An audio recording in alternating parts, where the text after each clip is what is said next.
Good evening. Tonight we will splash into this Saturday afternoon's Boston College matchup and mix it up with a little ACC talk. Thanks for tuning back in, and as always, go Hoos!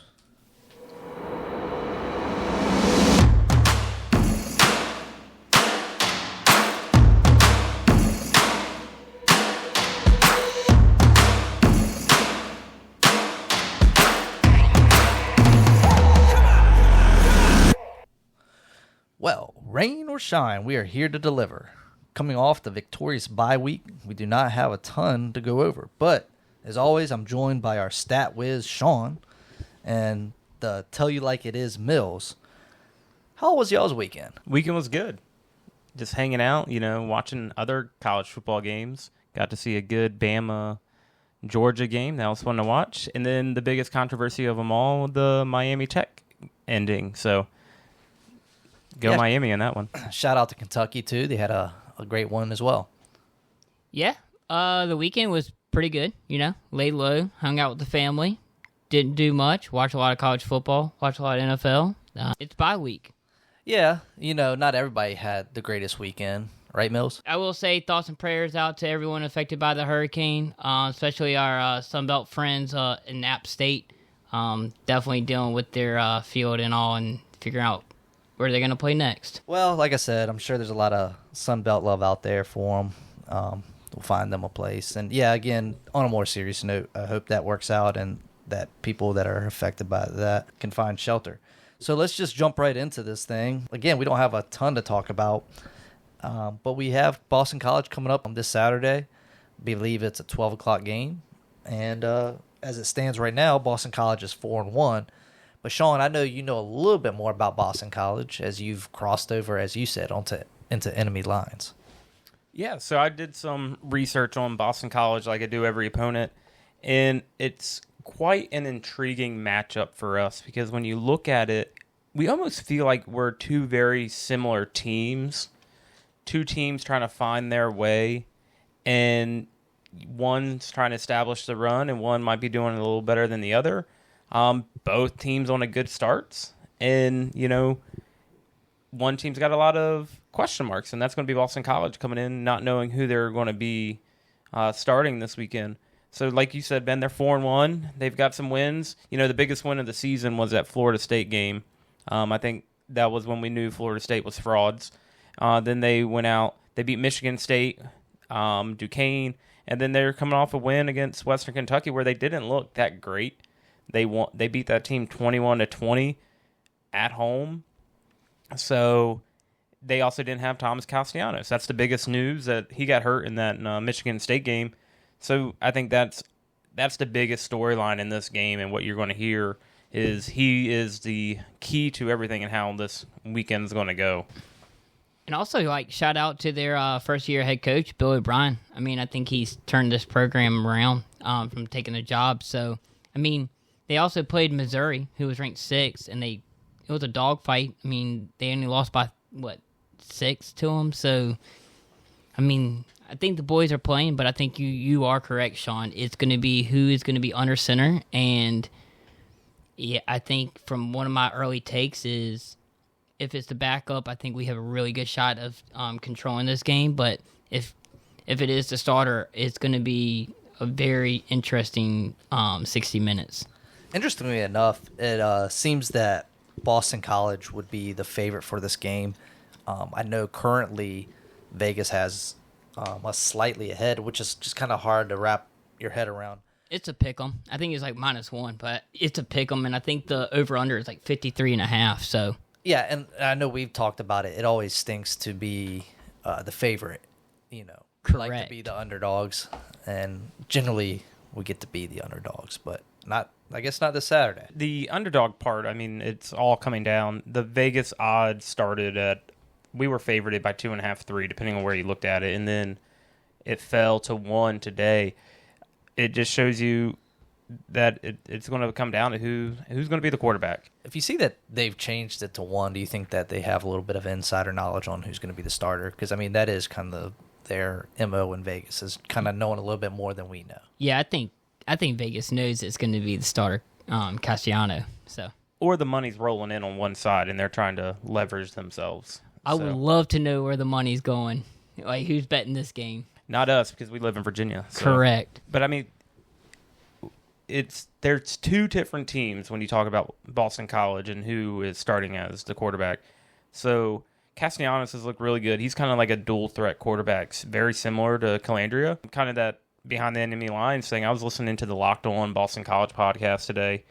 Very short and brief. He recorded yesterday, so he didn't have the injury update that we got today on Tuesday. But they're very similar, Castellanos and Calandria.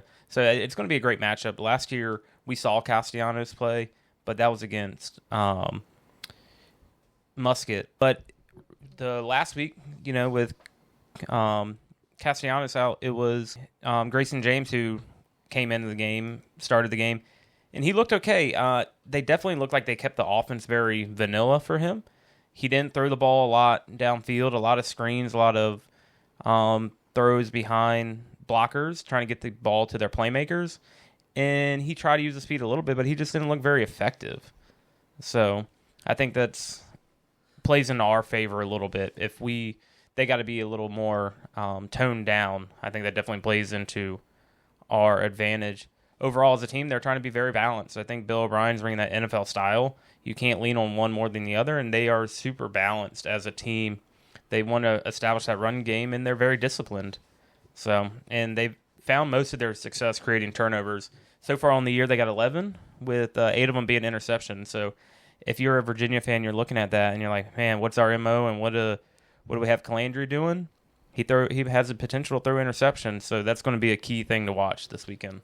And I will say, like, Boston College, we talked about we break our season up into every 4 games, and their next 4 games are pretty tough. I mean, they do play us, and then they play Virginia Tech, which you don't know which Tech team you're going to get, and then they have Louisville and Syracuse, so this is a tough stretch for them as well. Yeah, definitely a really important game to kick off this next third of the season. So, 3-1. They've got 2 realistic potential wins in these next 4 games, and this is one of those games. So walking away with a win puts us in obviously puts us in a better spot. But back to Castellanos, and he doesn't jump off the charts in terms of his numbers this year. In addition, the same thing with rushing. But that being said, they don't really turn the ball over. You got that veteran quarterback in him, and we're going to have to really create turnovers if we want to be successful. So, it'll be interesting to see who the starter is. Let's hope, I'll take a win. I don't care who we play. So let's hope that we are getting the backup, and we can make something work with that. I mean, their offense, though, isn't very strong scoring-wise either. Their average is about in the 20s. You have Duquesne, which they scored 58, which is an outlier in that statistical category. But, I mean, even, again, listen to their podcast today. They talked about how this offense, you're not sure what you're going to get. Is this offense really fired up? Is it getting going?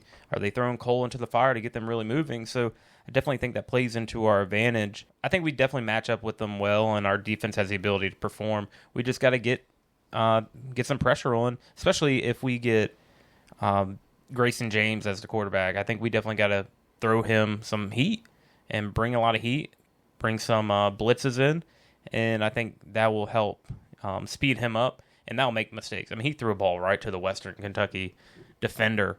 I mean, it was just flat out like he threw it to his buddy and just gave it to him. So he can give the ball away. So, and I think you touched on it. This is going to be a game of who can win the turnover margin, because their defense is a little more stout, and they do create the turnovers. Yeah, this is definitely a game for AC really to shine and show his maturity, and because it's going to boil down to the decisions he makes in this game. So, kind of make a statement game for him, to be honest. I mean, you're now heading into ACC play, and this is the first test, and it's your time to shine. Yeah, definitely. We played okay against Wake Forest. I mean, we got it done. So, yeah, again, it is definitely a good showcase for him to really make his mark in the ACC. And like I said, it's just going to be an interesting game. So it's still always a little nervous. It's a homecoming game, so right. Yeah. Yeah. Did y'all catch the depth chart that Tony Elliott released? Yeah, it looks like we get Boley back on the front line or offensive line. I was kind of intrigued that Xavier Brown didn't take the lead spot. I thought he was going to end up taking the lead spot. Just how he's ran the last 4 games, it's just, I think he's our lead back. Well, with Boley, I mean, how I was thinking of as you hear that, he's also got to get back into game shape. So where's he fit into that role? Yeah, I think they put him in as a or, so I think that's going to be the biggest thing. And, I mean, he doesn't have to play every single snap. I mean, his replacement has done a good job for being in the situation they've thrown him in. So, and I think that's going to be huge if we can get him back. We lost Sage Ennis, which kind of hurts. That makes that 12 personnel kind of a little thin. But I think it's something to keep in mind, and we got to try to get through games without losing players, man. It just seems like we're battling injuries more than anything. Yeah, I mean, what I've heard recently, Metcalf is still recovering with that Achilles injury, and those things take time. We may see him this year, we may not. If we do see him, it's going to be towards the end of the year, which may be good timing, based on how things go. But at least it does appear, though, coming into this game, the bye week certainly probably helped, that we are going to have a few pieces back. And like you said, you had a guy that did a serviceable job when he was called upon. So that definitely creates another good opportunity for Boley to kind of work his way in a little bit slowly and not ask too much of him right off the bat. And Terrell Harris should be back kind of healthy. He sounds like he's 100%. So still says day to day, but I mean, that's probably just something in there to keep us honest. And I mean, it was good that we didn't have to play him at Coastal. So he's really had 2 weeks off to really recover. So he's going to be huge. I mean, we're going to need everybody.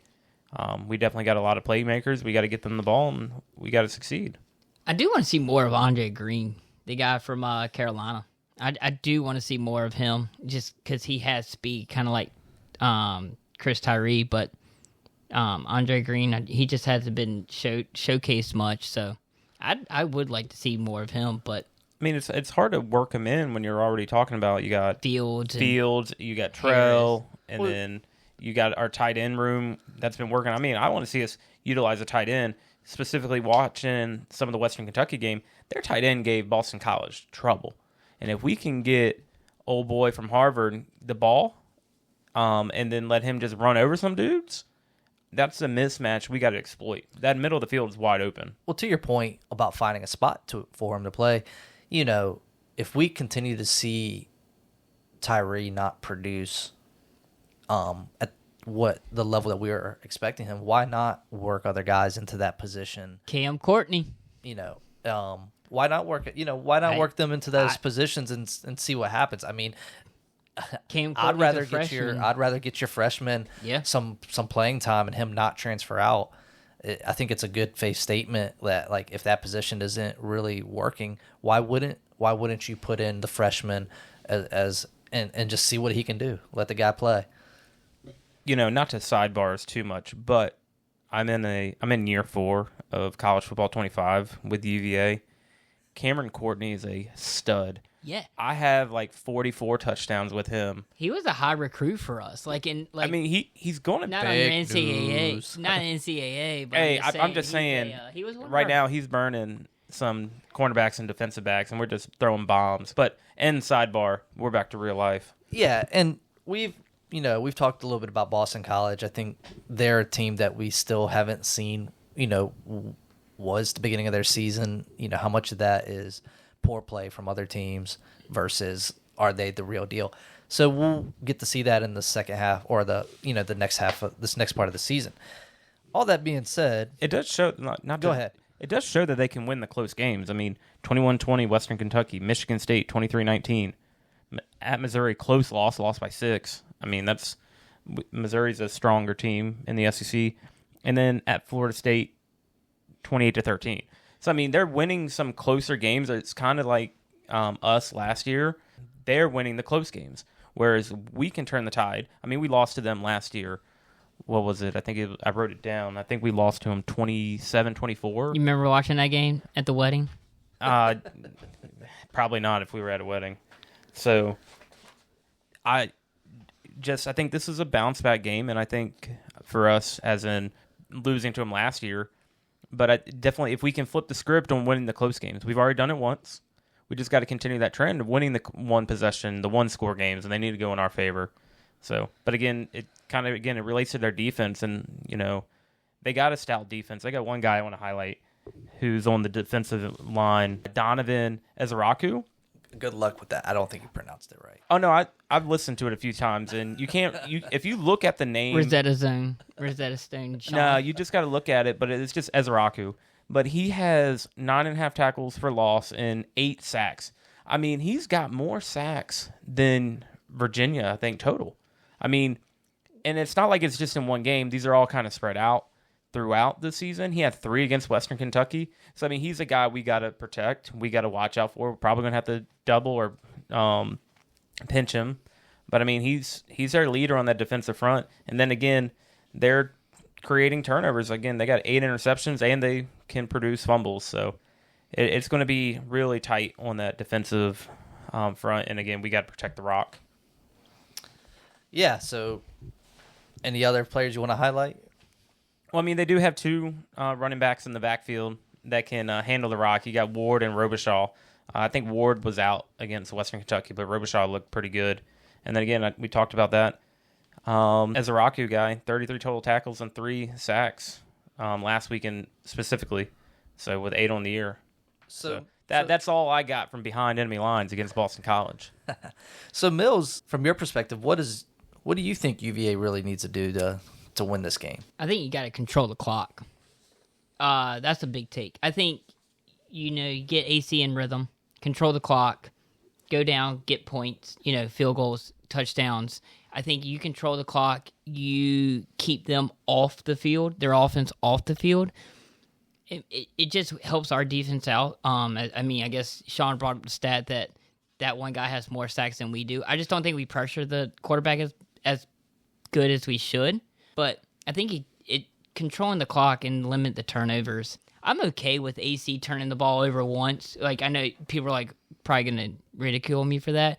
But if he's throwing a ball down there and he's forcing it in there, okay, but he's trying to make a play. But the ones that he hits, throws it into triple coverage, those are the ones that we want to eliminate. Yeah, so, back to what you were saying, converting those third downs, is going to be key. And it also... Yeah, Sean, did our stats go up from converting those third downs from Coastal? Yeah, Stat Wiz.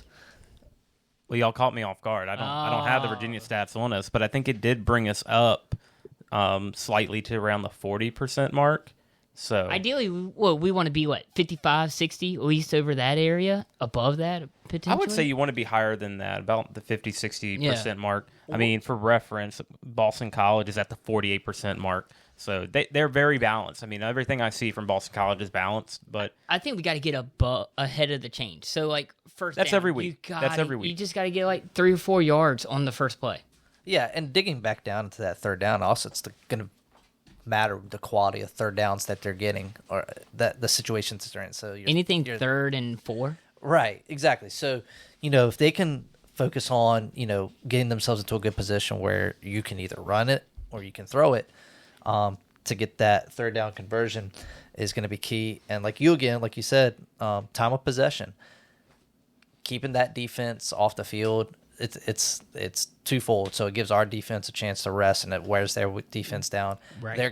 That will hopefully, if we are able to do that and get ahead early, we can put their offense to take in a position where they have to take more risk to potentially to more turnovers. So, that's something I agree with you on that. And definitely, no turnovers. AC's got to take care of the ball. I definitely agree with you with, him throwing an interception where he's trying to make something happen. Like, it makes sense for him to take that shot and, it goes the other way. But then on the flip side of that, you have to see the defense respond and not allow that turnover to have any type of meaning.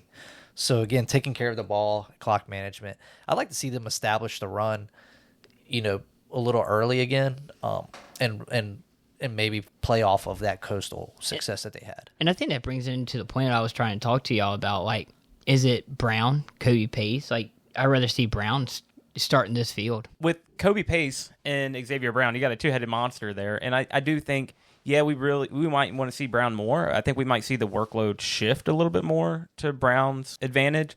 But, I mean, it just, again, having two guys that can run the rock is going to be huge. And then, again, we saw Noah Vaughn come in. He looked good. And just for reference, our third down percentage is still pretty low at 31. The only thing that's going on our side is that we're holding teams to 32%.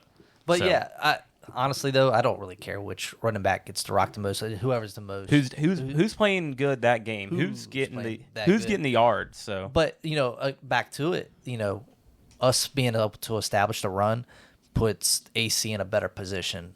Not having to throw the ball as much as he might have to in other games, but decreases the potential for him to be throwing interceptions and whatnot. But also establishing the run allows him not to be Superman. And again, I think if he is not trying to be Superman, he can manage a game. Coastal, he managed that game. He didn't have to go out there and make plays. And with Boston College, they are susceptible to the quarterback run. So I'd like to see a heavy dose of him on the ground as well. But I think just getting that run started takes all the pressure off of him. And if we can get a lead early, it doesn't force him to be Superman, try to create all the plays he has to. And if we, again, not having to convert 3rd and 10, 3rd and 15 because we're committing penalties. So another thing, and I'll swing this back to you, Mills. Obviously, you want to see the secondary step up, and they've been spotty at most. Now, reason why I want to really like to see them step up is because it seems that if they're able to hold down their end, it gives us a better opportunity to blitz. And I don't know, when this was going to ask you, do you feel like when we are blitzing, it seems that we've seen a lot more success defensively all around when we're actually trying to get to the quarterback? And it seems like when we don't really get after the quarterback, then we don't see as much success. But have you seen that, Mills, throughout the past few games? Yeah, I think when we try to go after the quarterback, we see success. But we also know, I think Virginia knows that our secondary is not the best. We get beat a lot, and then I think he wants to play a lot of zone. So he has that too high safety. He doesn't want to get beat by the deep ball, which nobody does. But sometimes you got to take that risk and bring in that extra blitzer and get after the quarterback. I think the guys want to blitz. I think that was one thing that we saw as Sean's getting ready. I think that's what we saw in the Wake Forest game. Was they were getting after the quarterback. But it's the Wake Forest game, unfortunately, is an anomaly for us because they're bad. They're bad. It's also their system. That slow mesh system allowed the ball to stay back there. If you get the ball into the quarterback's hands and get it out within two seconds or so, I'm not sure what the standard drop time is. It makes it tougher for us to get sacks. And we weren't creating sacks with their defensive line. We're getting sacks from the second level. So our linebackers are getting home. And if we can find a way to create that pressure again, especially if we have Grayson James as a quarterback for Boston College, I think that definitely plays in our favor because when he gets flustered, I mean, yeah, you got to account for the ability to run. He did show that a little bit. But we do have to get home. We have to force him to make the mistakes, and then we capitalize on it. I mean, even if we flush him out of the pocket, at least he's having to make harder throws and tougher decisions. So I just want to see us crank up the pressure a little bit, and I think that goes back to the secondary having to step it up on their end and to allow us to be able to do that. And I don't see many weapons on that Boston College. I might get flamed for saying this, but I don't see many weapons on the Boston College team that stands out. I mean, there's not that many guys out there that I feel like, oh, this guy is real. We got to really watch out for him. I didn't see that. I mean, they're a very vanilla team. They take care of the ball. They're offensively sound. And then, again, this is the first year with Bill O'Brien. I mean, props to him. 4-1 coming in. He's only wished for that. I mean, he's a phenomenal guy. Absolutely. I mean, he's a phenomenal coach. He's showing a good job. Played under. I mean, he's got a winning storyline. So he was going to Ohio State and then chose to go back home to Boston College, being from the area or living in the area. I mean, he's a great fit. He's a great coach. It seems like he's a class act by far.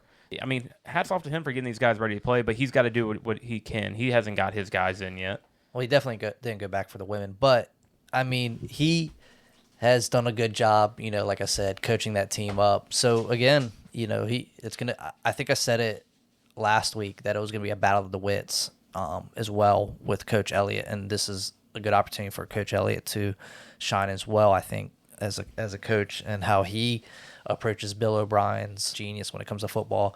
So, I guess we'll see. He's a offensive minded guy, isn't he?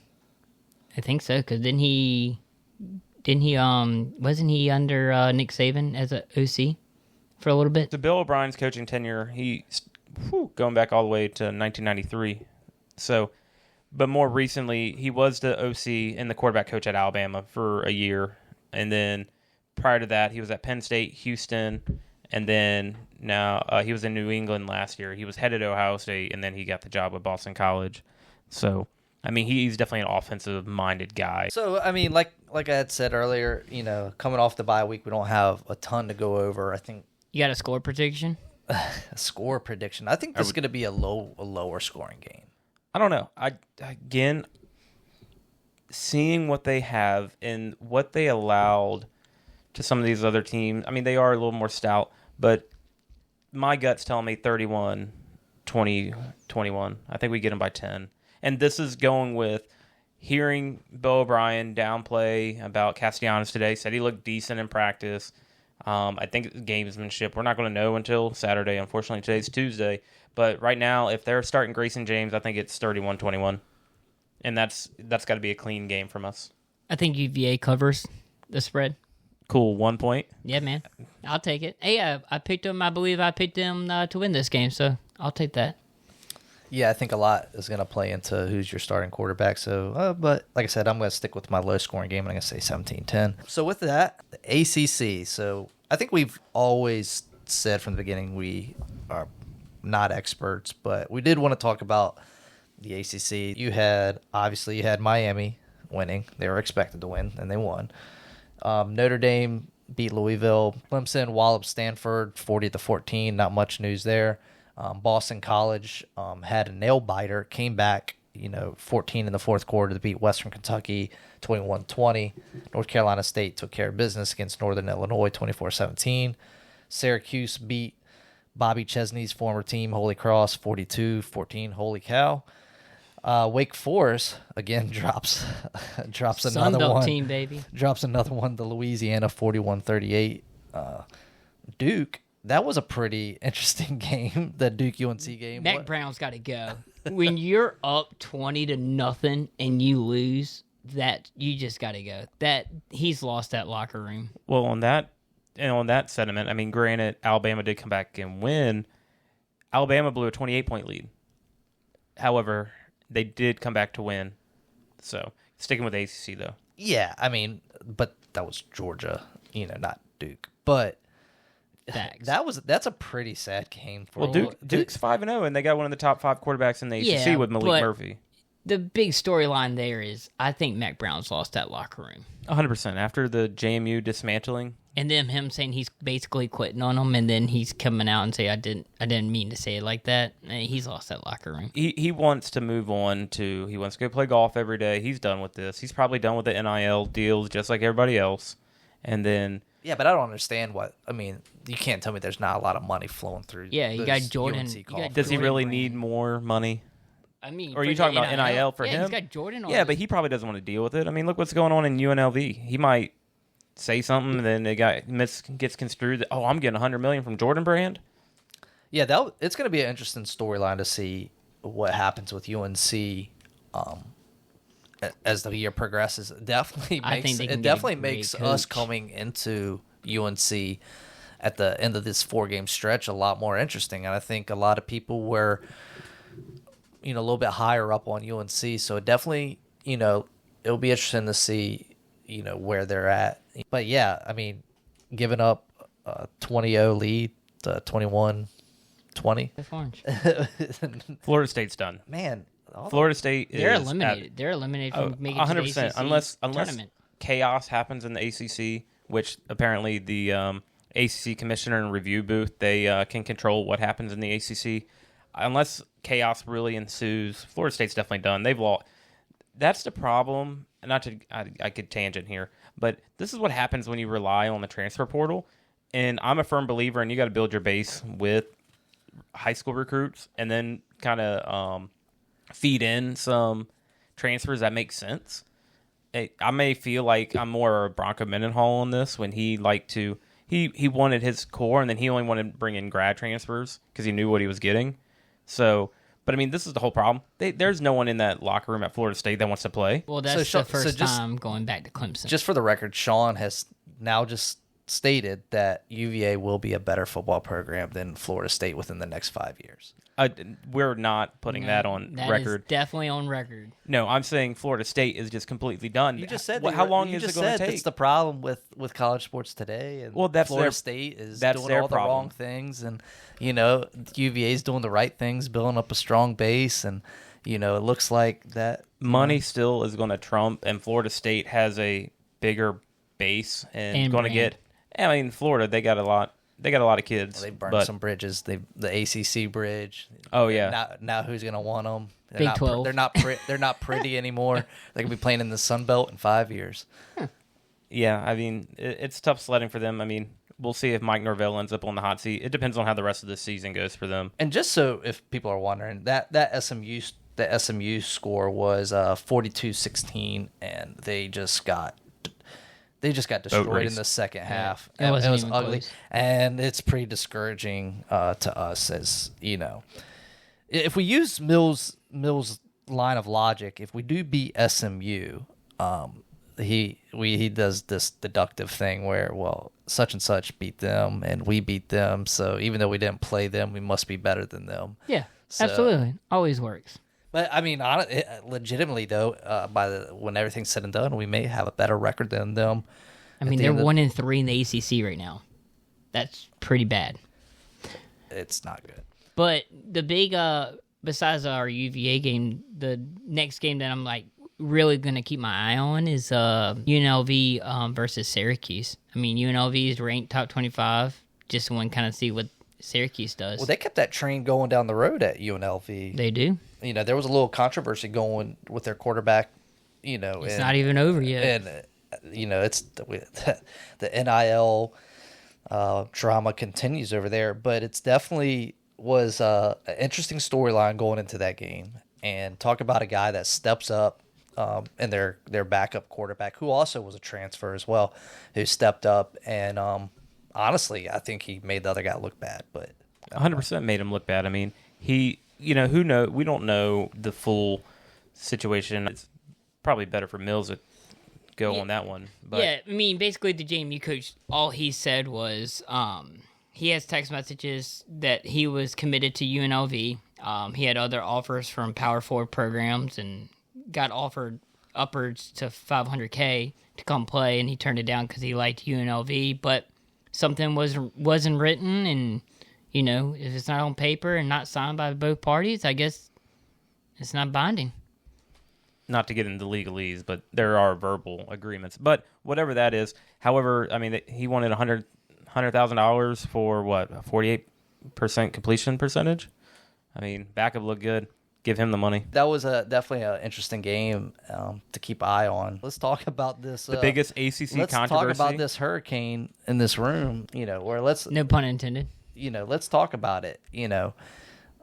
Our in-state rival. Yeah.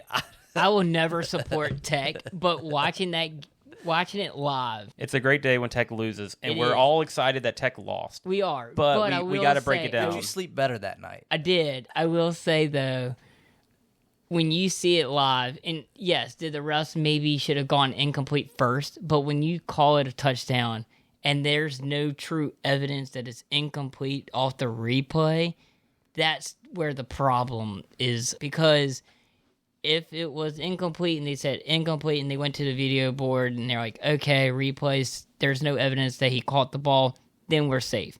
But by them saying, oh, it's a touchdown, now we're going to go look at it and take 6 minutes literally 6 minutes to review this, it's not a good look on the ACC.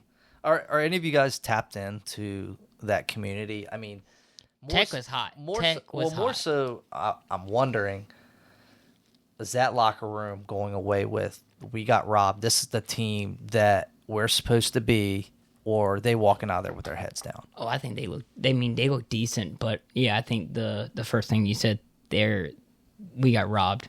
I mean, yeah, they feel they got robbed, which rightfully so. I mean, is their confidence up? Is it down? I mean, they played a good game. They forced a couple turnovers by the Heisman frontrunner in Cam Ward. He probably dropped a few places after that game, but I hate when Tech looks good. He did have a highlight Heisman reel though.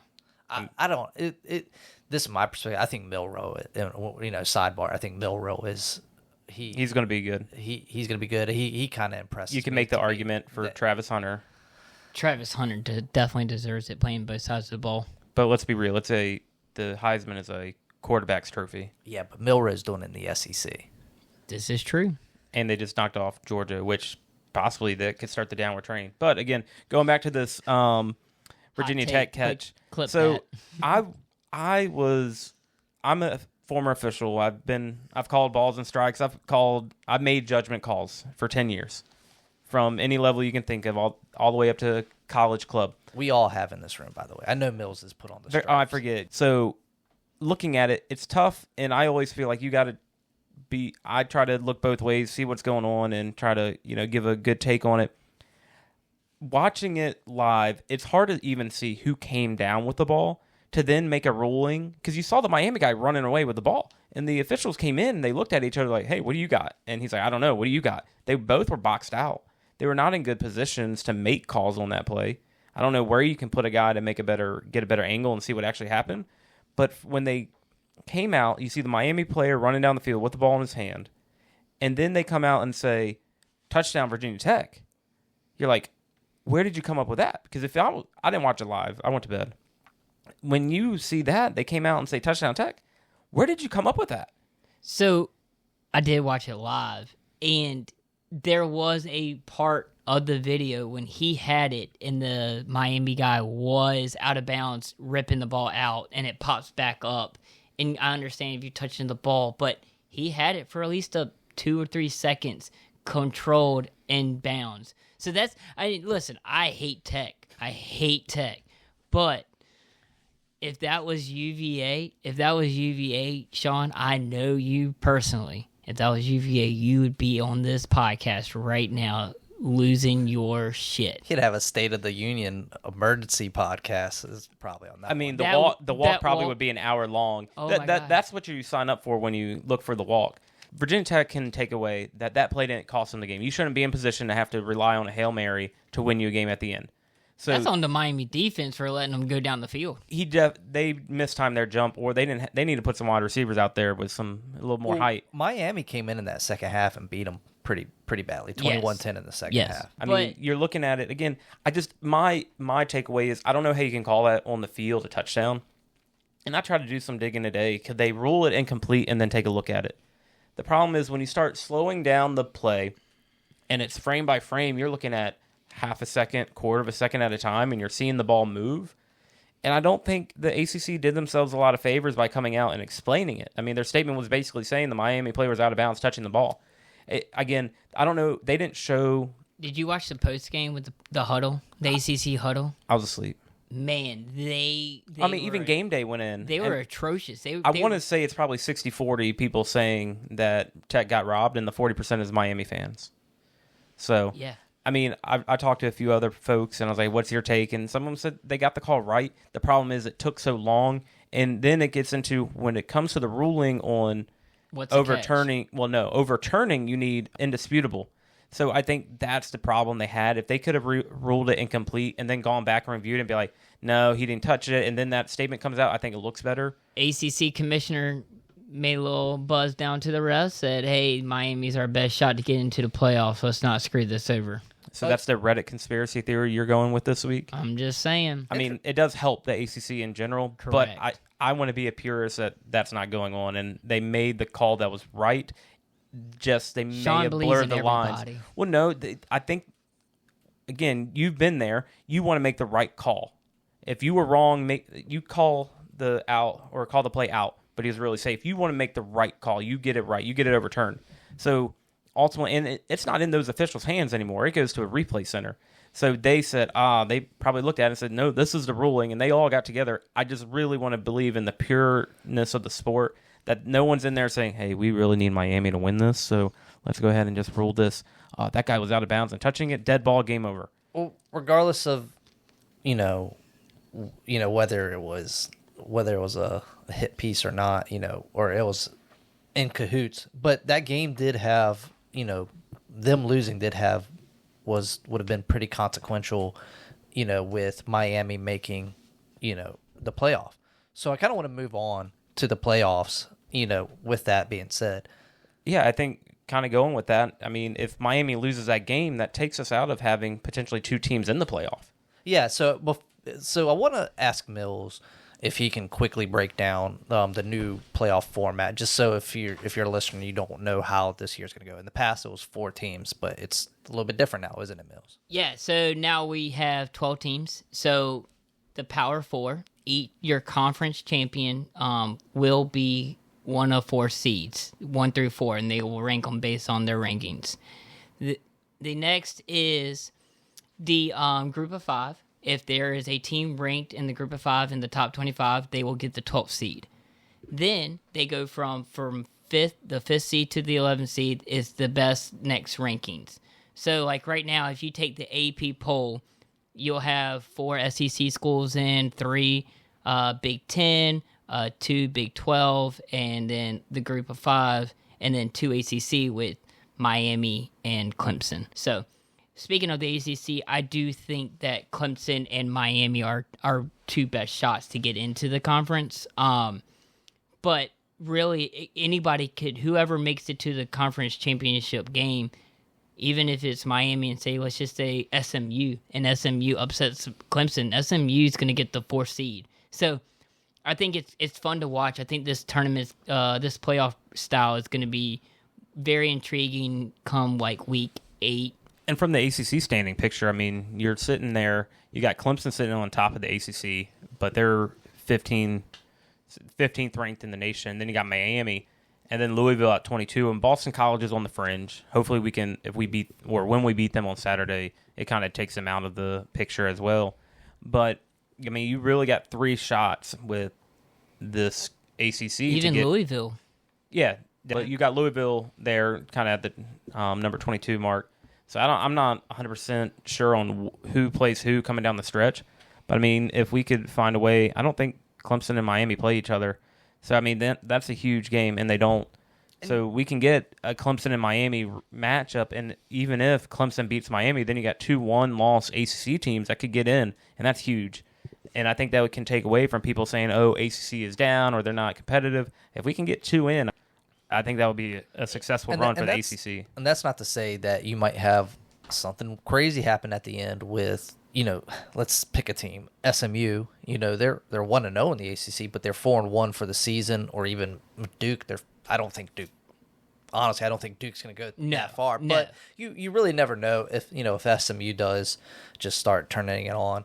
But, interesting matchup was that Louisville-Notre Dame game this past Saturday. Yeah, and that talking about Notre Dame, and that is going to affect them by not being in a conference, even if they're the number 1 national ranked team. I know they lost, so let's just say hypothetically they are undefeated and they were ranked number 1 by the AP poll. They'll only be ranked 5th in the playoff because they're not in a conference. So, and right now Notre Dame's is outside looking in. So, but that honestly benefits Notre Dame if you see how it breaks down. They get an extra bye week because they don't have a conference championship to play in. If they get in. If they get in. But they don't have a conference championship they got to play in, and then they're guaranteed a home playoff game. NBC Sports is going to be licking their chops trying to cover that game as well. I'm not sure how the TV plays out. Oh, it's all ESPN. So either way, Notre Dame is going to be they're looking good. I mean, you got to think you're guaranteed home field if you go. And speaking of that, you can go ahead and clip this. I think in the next 3 years, you're going to see a 16-team playoff because they're going to want those 4 seeds to have home seed. We're not going to jump down that rabbit hole today. We're focusing on the 12. Just another note with Notre Dame. We get them this year, so we have a good chance to ruin their season. I mentioned to Mills, earlier, would you rather see, more than one team get, we'll use like Clemson or something like that. Would you rather see Clemson get in or us spoil Clemson's opportunity to get in with an upset victory? I mean, I'm a negative Nancy, but I'd rather take a UVA win over Clemson. Clip that. Well, I mean, if you look at our schedule, again, we've talked about it. We got here he comes. Everybody clip it. We got Louisville, Clemson, Notre Dame, SMU, and Pitt. So really, a lot of the front runners we play. So I'm not saying we're going to win every game, but you think if Virginia can surprise somebody, we could ruin someone's chances at the college playoff if we sneak one in against, again, SMU, who looks strong and has a good shot. Same with Notre Dame. I mean, they lost to NIU. They can really potentially lose to anybody. That's why we play the games, and we don't just fold it up after we see the stats on paper.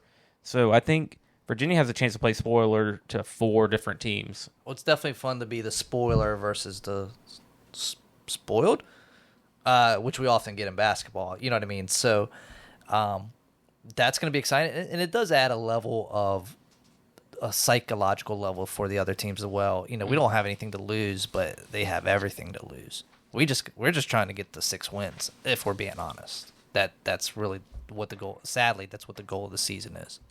And with that, trying to get to that bowl eligibility mark, this is this stretch right here. These 4 games coming up. If we can get 2 out of 4 or even 3 out of 4, then you go to that final stretch of 4 games and you only need 1 win. I mean, I like our chances. Well, they definitely did their job in the first part of the season, going 3-1. Absolutely. I think the expectations are 2-4 in this next stretch. If they can be 2-4 this next stretch, I mean, they got 5 games. You're coming into the last half of the season. Hopefully, it doesn't come down to Tech. We're playing each other for a bowl game. Oh, I hope so. That'd be fun to watch. And it will give us a lot more to play for. You got the rivalry, playing for a bowl game, and or to keep Tech out. I mean, they got their bowl streak that I don't know if it's still standing. It ended. But I mean, that was the only thing they had going for them was the bowl streak. What's my daddy say? Bet big, win big. I will say just for the record, my dad's. I was about to say, did your dad bet? No, he bet on me. So the ESPN, Thanks, Dad. ESPN sends out their weekly bowl opportunities, and right now they have UVA playing Arkansas in the Birmingham Bowl. Who wants to go to Alabama? Yeah, that would be. Oh, I'd rather. You sent us one earlier with Tampa. I'd rather go Tampa. So, kind of wrapping this up, I just want to ask you. Mills, who from ACC? Who do you think's getting in? I think Clemson and Miami do get in. Just looking at their schedule, I think Clemson, they got boat raced by Georgia, but they are coming on strong. They are proving a point. Dabo's got those boys right. I think ACC does get 2 teams in. I'll piggyback on that. I think Miami has a good chance with the teams they got coming up, and then the only one that sits on that schedule, you look at Georgia Tech, who Cristobal struggled with last year with the clock management, so losing to Georgia Tech. Yeah. So that's a revenge game for them. But again, other than that, they had the Florida State game, which not much anymore. And then the best team they got coming up is Duke. So I think Miami is our best chance, and I think they'll represent well. And then Clemson's just playing really good ball. So those 2 are obviously the 2 favorites out of ACC to make it. Yeah, looking at it, Miami showed a sense of vulnerability this past Saturday. So, if you're looking at it, as it stands, it's very early. Yeah, and it really is early. I mean, Pitt hasn't even played an ACC game yet. So I think this is fitting for everybody, even though it might be a little early. But we got some teams going into. Well, we also are in a bye week, so we just don't have a ton to talk about. But if you're looking how it's broken up, somebody's going to fall, and all this. So I think Clemson and Miami are going to have to battle it out. But it could be anybody. Maybe we come back at this week 7, kind of get an update. Absolutely. So, do you have anything else to add, UVA news wise? Yeah, UVA did football did put out a little tweet. They haven't released what their uniforms are, but they released a white helmet. So a lot of people are saying we're going to be going all white for the home game. So Is it going to be another orange out? Looks like they're handing out orange T-shirts. It actually looks like a pretty cool T-shirt. yeah, the throwback shirt. The first 10,000 there. But I don't know. A lot of folks are saying it's going to be an all white uniform. So I'm okay with that. Yeah, Boston College, Saturday, noon kickoff. Sean, what will you be doing at noon? We don't need to talk about it. No, I think we should bring it up. Let's hear it. I want to hear the little upsetness. Oh, no. I just won't be in attendance. And we do have someone that will be there. yeah, we got a little insider information. We might have to check back next week. We won't give away too many details, but big fan of ours. And so shout out to him. And then also we'll shout out our silent sponsor of the show. Yeah. Also, just speaking, follow us on X at Cardiac Who's, and if you have any takes that you want us to bring up in the podcast, shoot us a little shot or a message, and we'll bring it up. Well, with that being said, I hope you guys can make it out to basketball scrimmage. That'd be great. But with that being said, as always, go Who's. Go Who's. Go Who's.